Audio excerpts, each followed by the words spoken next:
इंसानी फितरत है कि वो अज़ल से ही अपने फ्यूचर को देखने की ख्वाहिश जाहिर करता रहा है। आप में से भी अक्सर लोगों के जहन में कभी ना कभी ये ख्वाहिश ज़रूर पैदा हुई होगी कि काश मैं अपने फ्यूचर को देख सकता। आज मैं आपको ये तो नहीं बता सकता कि आपकी शादी कब होगी और कितने बच्चे होंगे, लेकिन आज की वीडियो में मैं आपको टेक्नोलॉजी रिलेटेड फ्यूचर प्रिडिक्शंस के बारे में बताऊंगा। और आज की वीडियो में हम जानेंगे कि दज्जाली दौर न्यू वर्ल्ड ऑर्डर कैसा होगा। वीडियो का आगाज़ करने से पहले एक बात वाज़िया कर दूं कि इस वीडियो में जो भी बातें बताई जाएंगी वो सिर्फ साइंसदानों और माहिरीन के अंदाज़े, जिनकी बुनियाद मौजूदा हालात और दौरे हाजिर में तेज़ी से बढ़ती हुई जदीद साइंस है। हकीकी इल्म का मालिक सिर्फ और सिर्फ अल्लाह पाक है। खुशामदीद दोस्तों, मैं हूं सैयदज़ादा बशर हाशमी और आप देख रहे हैं एक्सपोज यूनिट यूट्यूब चैनल।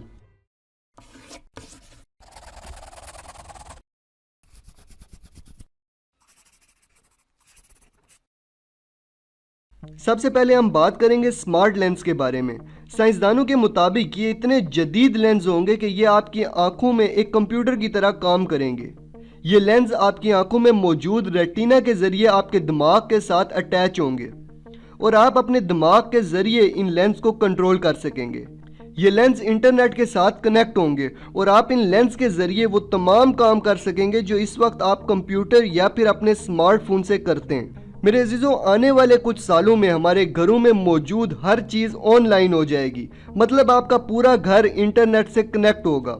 आप अपने दिमाग के जरिए अपने घर की खिड़कियां दरवाजे बंद कर सकेंगे, लाइट्स को ऑन या ऑफ कर सकेंगे और भी बहुत कुछ कर सकेंगे। मेरे अजीजों, ये सब इसी स्मार्ट लेंस के जरिए कंट्रोल होगा। ये सिर्फ किस्से कहानियां नहीं बल्कि गूगल ने बाकायदा तौर पर इस पे काम करना शुरू कर दिया है। मेरे अजीजों, ये लेंस हमारा दिमाग कंट्रोल करेगा, लेकिन सोचने की बात यह है कि हमारा दिमाग कौन कंट्रोल करेगा। जिस तरह मौजूदा दौर में फेसबुक के जरिए हमारे कॉन्टैक्ट्स, हमारी गैलरी, हमारा पर्सनल डाटा चोरी किया जाता है, इसी तरह मुस्तकबिल में इन स्मार्ट लेंस के जरिए हमारी सोच, हमारे ख्यालात, हमारे एहसासात, हमारे जज्बात को चोरी किया जाएगा और ज़रूरत पड़ने पर बदला जाएगा।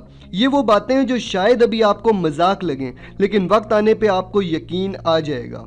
AI robots.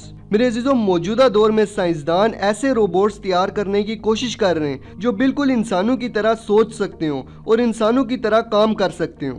मुस्तकबिल करीब में साइंसदान ऐसे रोबोट्स बनाने में कामयाब हो जाएंगे जो मसनूई ज़हानत के मालिक होंगे, जिनकी वजह से नौकरियों में वाजिया कमी आएगी क्योंकि इंसानों की जगह AI रोबोट्स काम करना शुरू कर देंगे। बाज़ माहिरीन के मुताबिक यही AI रोबोट्स इंसानों के खात्मे का सबब बनेंगे। मौजूदा दौर की बात करें तो साइंसदानों ने सेक्स रोबोट्स के नाम से ऐसे रोबोट्स भी तैयार कर लिए हैं जिन्हें आप अपनी जिनसी ख्वाहिशात पूरा करने के लिए इस्तेमाल कर सकते हैं। अब आप खुद अंदाज़ा लगा लें कि मुस्तकबिल करीब में जब मसनूई ज़हानत रखने वाले सेक्स रोबोट्स मुतारिफ करवाए जाएंगे तो इंसानों की अज़वाजी ज़िंदगी पे क्या असरात मुरतब होंगे। लोगों के रिलेशनशिप मुकम्मल तौर पर तबाह हो जाएंगे और इंसानों की नस्ल खतरे में पड़ जाएगी। बात सिर्फ यहाँ ख़त्म नहीं होती बल्कि इन सेक्स रोबोट्स की तैयारी में कुछ ऐसे केमिकल्स इस्तेमाल किए जाते हैं जो इंसानी जिस्म में कैंसर का बाइस बनते हैं। अब आप खुद अंदाज़ा लगा लें कि जो रोबोट्स मसनूई ज़हानत रखते हों और इंसानों से ज़्यादा काबिल हों, इंसान जो काम 1 घंटे में कर सकता है वही काम ये AI रोबोट्स महज 10 मिनट में कर लेते हों। इसके अलावा यही रोबोट्स अपने जैसे मज़ीद रोबोट्स बना सकते हों, तो हज़रत इंसान को इनसे ख़तरा कैसे ना लाहक हो। मेरे अजीजों, बॉलीवुड की फिल्म रोबोट तो आपने देखी ही होगी, जिसमें वाज़िया तौर पे दिखाया गया है कि किस तरह AI रोबोट बगावत करता है। और इसी तरह हॉलीवुड की फिल्म आई रोबोट में भी दिखाया जाता है कि किस तरह AI रोबोट इंसानों को अपना गुलाम बनाने की कोशिश करता है और इंसानों के खिलाफ रोबोट्स की एक फौज बना लेता है। अब आप सोच रहे होंगे कि इन फिल्म्स के आखिर में जीत तो इंसानों की होती है, लेकिन मेरे अजीजों, लाजिम तो नहीं कि इंसानी ज़िंदगी भी फिल्म की तरह ही हो। AI रोबोट्स के फ़वाइद तो हैं, लेकिन इस टेक्नोलॉजी के बहुत सारे नुकसानात भी हैं जिन्हें हमें नज़रअंदाज नहीं करना चाहिए। Nano technology. मौजूदा दौर में साइंसदान कुछ ऐसे रोबोट्स बनाने की तैयारी कर रहे हैं जो साइज में इतने छोटे हों कि हज़ारों की तादाद में इंसान के जिस्म के अंदर दाखिल किए जा सकें। इन रोबोट्स में एक चिप लगी होगी जो कि एक सर्वर के साथ कनेक्ट होगी। मेरे अजीजों, इन नैनो रोबोट्स को बनाने का मकसद इंसानी जिस्म में मौजूद बीमारियों को जड़ से ख़त्म करना है, लेकिन बाद अज़ां यही नैनो रोबोट्स इंसानी जिस्म को हाईजैक करने के लिए इस्तेमाल होंगे। इंसान एक जिंदा लाश बन जाएगा। इन नैनो रोबोट्स पे लगाई गई चिप में सर्वर के जरिए जो भी कमांड दे दी जाएगी, हमारा जिस्म मजबूरन उस कमांड के मुताबिक काम करना शुरू कर देगा और इसी कमांड के मुताबिक हमारे जज्बात होंगे, एहसासात होंगे, नजरियात होंगे और यही हकीकत है। इंसानी जिस्म मुकम्मल तौर पर एक रिमोट कंट्रोल की तरह काम करेगा।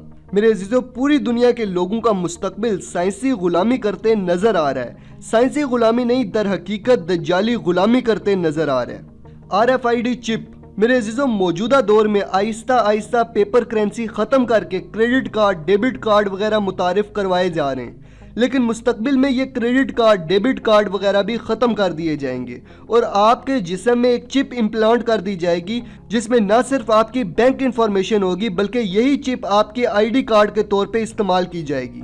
आपका कोई भी काम RFID चिप के बगैर मुमकिन नहीं होगा। RFID चिप को अक्सर ममालिक में मुतारिफ करवाया जा चुका है और जल्द ही पाकिस्तान और इंडिया में भी मुकम्मल तौर पर मुतारिफ करवा दिया जाएगा और आपको मजबूर कर दिया जाएगा कि ये चिप आप अपने जिस्म के साथ इम्प्लांट करवाएं।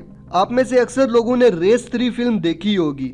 उस फिल्म के एक सीन में सलमान खान RFID चिप को लोकेटिंग डिवाइस के तौर पर लगाता नजर आता है, जिससे साफ पता चलता है कि जल्द ही ये चिप हमारे जिस्म का हिस्सा होगी।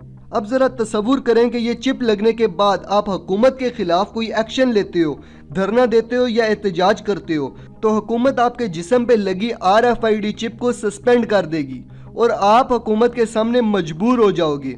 पेपर करेंसी तो होगी ही नहीं और RFID चिप के बगैर आपको खाने के लिए भी कुछ नहीं मिलेगा और आप भूखे मरोगे। यही वो हकीकत है जो अभी आपको नजर नहीं आएगी, लेकिन आने वाले वक्त में आपको एहसास हो जाएगा कि किस तरह दजाली फौज हमें अपना गुलाम बनाने के लिए काम कर रही है। ट्रांस ह्यूमन एजेंडा मेरे अजीजों, हम लोग जानते हैं कि जैसे जैसे वक्त गुजरता जा रहा है हमारी खुराक मसनूई होती जा रही है। मुस्तकबिल में एक वक्त ऐसा आएगा कि इस मसनूई खुराक की वजह से हमारे जिस्म का दफाई निज़ाम जो बीमारियों के खिलाफ एक्शन लेता है मुकम्मल तौर पे तबाह हो जाएगा, जिसकी वजह से छोटी छोटी बीमारियां भी हमारी मौत का सबब बनना शुरू हो जाएंगी और इसीलिए इंसानी जिस्म में नैनो रोबोट्स दाखिल किए जाएंगे। इन नैनो रोबोट्स के अलावा भी इंसानों के पास एक और ऑप्शन मौजूद होगा कि वो ट्रांस ह्यूमन बन जाएं, यानी इंसान और रोबोट का मिक्सचर।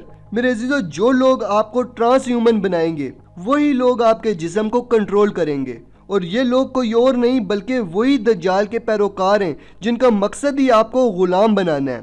इसके अलावा मुस्तकबिल में साइंसदान इंसानी दिमाग पे इस हद तक काबू पा लेंगे कि इंसानी दिमाग को एक कंप्यूटर के साथ कनेक्ट कर दिया जाएगा और इंसानी दिमाग में मौजूद तमाम तर मालूमात को कंप्यूटर में सेव कर लिया जाएगा और अपनी मर्जी की इंफॉर्मेशन इंसानी दिमाग में डाली जा सकेगी। इस प्रोसेस में इंसानी दिमाग में इलेक्ट्रोड्स इंजेक्ट किए जाएंगे जिनके जरिए आपका दिमाग मुकम्मल तौर पे हैक कर लिया जाएगा। ये तमाम बातें सुनने में जितना अजीब लगती हैं उससे कई ज्यादा खतरनाक भी हैं। जिस तरह आज के दौर में हैकर्स कंप्यूटर को हैक करते हैं, इसी तरह मुस्तकबिल में आपके दिमाग को भी हैक किया जाएगा। अपनी मर्जी की इंफॉर्मेशन आपके दिमाग में अपलोड की जाएगी और गैर जरूरी इंफॉर्मेशन को डिलीट करके आपको जहनी तौर पे अपना गुलाम बना लिया जाएगा।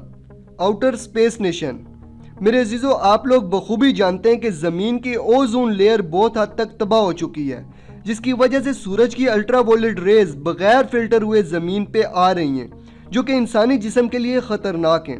ग्लोबल वार्मिंग हद से ज्यादा बढ़ रही है, ग्लेशियर्स तेजी से पिघल रहे हैं, समंदर की सतह में इजाफा हो रहा है। इसके अलावा इंसानी आबादी जो हद से ज्यादा बढ़ती जा रही है, जिसकी वजह से रिसोर्सेज में कमी आ रही है। ये तमाम वो वजूहात हैं जिन्होंने साइंसदानों को मजबूर किया है कि वो किसी और सियारचे में इंसानी कॉलोनीज बनाने की कोशिश करें ताकि इंसान को किसी और प्लेनेट में मुंतकिल किया जा सके। इसीलिए साइंसदान एस्गार्डिया स्पेस नेशन जैसे प्रोजेक्ट्स पे काम कर रहे हैं। एस्गार्डिया स्पेस नेशन प्रोजेक्ट को मैं तफसीली तौर पर एक्सपोज कर चुका हूँ। अगर आपने वो वीडियो नहीं देखी तो अभी देख लें, ऊपर आई बटन में वीडियो का लिंक आ रहा होगा। वीडियो देखकर आपको खुद अंदाजा हो जाएगा कि ये सब सिर्फ शैतानी ड्रामा है और कुछ नहीं।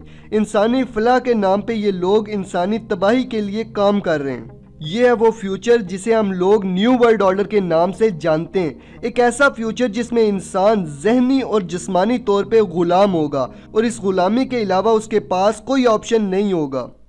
मेरे अजीज़ों, ये है वो स्याह मुस्तकबिल, ये है वो दज्जाली दौर, ये है वो न्यू वर्ल्ड ऑर्डर जिसके लिए शैतानी पैरोकार दिन रात काम कर रहे हैं। लेकिन ये लोग भूल चुके हैं कि इनके मुकद्दर में ज़िल्लत और रुसवाई के अलावा कुछ भी नहीं। मेरे अजीज़ों, वो वक्त दूर नहीं जब इमाम मेहदी अलैहिस्सलाम की आमद होगी, हज़रत ईसा इब्ने मरियम अलैहिस्सलाम का नज़ूल होगा और इन दज्जाली सिपाहियों के मंसूबे धरे के धरे रह जाएंगे। अभी भी वक्त है, अपने आप को इन दज्जाली पैरोकारों के ख़िलाफ़ लड़ने के लिए तैयार कर लो। हज़रत ईसा इब्ने मरियम अलैहिस्सलाम की फ़ौज का सिपाही बनने के लिए तैयार कर लो। तो दोस्तों, ये तो थी आज की एक दिलचस्प और सनसनीखेज़ वीडियो। अगर वीडियो अच्छी लगी है तो चैनल को सब्सक्राइब कर लें ताकि मुझे मोटिवेशन मिलती रहे और मैं आपके लिए बेहतर से बेहतरीन वीडियोस लाता रहूं। वीडियो को लाइक, कमेंट और शेयर लाजमी करें। मिलते हैं अगली वीडियो में, तब तक के लिए अपना और अपने प्यारों का ख्याल रखिएगा। फ़ी अमानिल्लाह।